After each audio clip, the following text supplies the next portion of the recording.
জুমার দিনের প্রথম সুন্নত হচ্ছে জুমার দিনের ফজরের নামাজটা জামাতে পড়া। জুমার নামাজের প্রথম সুন্নত হচ্ছে ফজরের নামাজটা কি পড়া? জামাতে। আফদালুস সালাওয়াত ইনদাল্লাহি সালাতুল ফজরি ফি ইয়াউমিল জুমআতি ফি জামাআ। বিশ্বনবী বললেন জুমার নামাজের 15টা সুন্নত মুখস্থ রাখতে হবে। 1 নম্বর সুন্নত ফজরের সালাত জামাতে পড়তে হবে। 2 নম্বর সুন্নাহ হচ্ছে আসওয়াক, মেসওয়াক করা। মাতহারাতুন লিল ফাম মারদাতুন লিররাব। মেসওয়াক করলে দাঁত পরিষ্কার থাকে, আল্লাহ খুশি হয়ে যায়। 3 নম্বর হচ্ছে দুহুন, তেল মালিশ করবেন। বিশ্বনবী জাইতুনের তেল চুলে আর গায়ে দিতেন। বিশ্বনবী বলতেন ওয়াদাহিনু ফাইন্না ফিত তাদহিনে বারাকাত। তেল খাও, তেল দাও, তেল মালিশ করো, তেলের ভেতরে আল্লাহ বরকত ঢুকাইয়া দিছে। 4 নম্বরে আত্তিব, জুমার দিনে সুগন্ধি লাগিয়ে যাওয়া সুন্নাত। লাগাবেন? লাগাতে রাজি আছেন? বিরাতু আইনি ফিস সালাহ। নামাজের মধ্যে যখন আমি দাঁড়িয়ে যাই আমার চক্ষুটারে ঠান্ডা করে দেয় কে? আবার বিশ্বনবী বলতেন আরবাউন মিন সুনানিল মুরসালিন। 4টা সুন্নাত সব নবীদের সুন্নাত। 1 নম্বরে আল হায়া মানে লজ্জা। আরেক বর্ণনা এসেছে আল খিতান মানে সুন্নাতে খাতনা। এটা সব নবীদের ছিল। আর সেওয়াক, সব নবীরা মেসওয়াক করেছেন।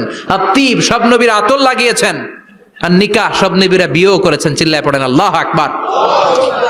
লিবাস আহসানা সিয়াব, সুন্দর জামা পড়া। নট নেসেসারি যে নতুন জামা হতে হবে। পুরাতন জামাও ধুয়ে আয়রন করে পরলে একটা সৌন্দর্য আছে না নাই?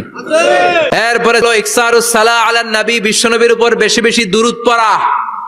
বিশ্বনবী বলতেন জুমার দিন শ্রেষ্ঠ দিন, এই দিন আমার উপর বেশি বেশি দুরূদ পড়ো। ফাইন্না সালাতাকুম মা'রুদাতুন আলাইয়া। কেননা তোমরা যে আমার উপর দুরূদ পড়ো, আমি মরে যাওয়ার পরে এই দুরূদগুলো কে পাঠিয়েছে তার নাম, তার বাবার নাম সহ ফেরেশতারা আমার কবরে দিয়ে আসে। সুবহানাল্লাহ। এরপরে বিশ্বনবী বলতেন জুমার দিনে সূরাতুল কাহাফ পড়বা। কাহাফ পড়া সুন্নাহ।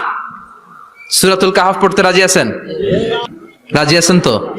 18 নম্বর সূরা, কোরআনের একেবারে মাঝখানের সূরা। এরপর আত-তাবকির ইলাল মসজিদ, মসজিদে আগে আগে যাওয়া সুন্নত। আগে যিনি যাবে উনি কি পাবে? তারপরে গরু, তারপরে বকরি, তারপরে মুরগি, মুরগির পরে ডিম না আন্ডা? আন্ডা। আল মাশিউ আলাল ইকদাম, বিশ্বনবী বললেন হেঁটে হেঁটে জুমার নামাজে যাওয়া সুন্নাহ। রিকশা, হুন্ডা, সাইকেল, সিএনজি দিয়ে গেলেও হবে, কিন্তু হেঁটে গেলে সওয়াব বেশি না কম? প্রতি কদমে কদমে আমলনামায় সওয়াব দিয়ে দিবে কে? এরপরে বিশ্বনবী বললেন আদামু তাখাত্তি রিকাবান নাস, মানুষের ঘাড় ডিঙ্গিয়ে সামনে না যাওয়া সুন্নাহ। এরপরে বিশ্বনবী বললেন দুখুলুল মসজিদে রাকাতাইন, জুমার নামাজের দিন মসজিদে ঢোকার পরে 2 রাকাত পড়া সুন্নত। কয় রাকাত? 2 রাকাত। রাজি আছেন? কবলাল জুমা বাদাল জুমা। অনেকে প্রশ্ন করে বাদাল জুমা 4 রাকাত, মসজিদে পড়লে 4, ঘরে পড়লে 2। কিন্তু কবলাল জুমা সুনির্ধারিত নয়, অনির্ধারিত। মা কদ কুদ্দিরা লাক, যত আপনার তৌফিকে কুলায় 2 রাকাত করে করে 2, 4, 6 ইমাম সাহেব খুতবা দেওয়ার আগ পর্যন্ত। আপনি যদি আধা ঘন্টা আগে যান আপনি 10 রাকাত পড়তে পারবেন। চিল্লায় বলেন ঠিক কি না? এরপরে বিশ্বনবী বলেন ইনসাত, চুপ থেকে খুতবা শুনবা। জুমার খুতবার সময় কথা বলা যাবে নাকি? কথা কন।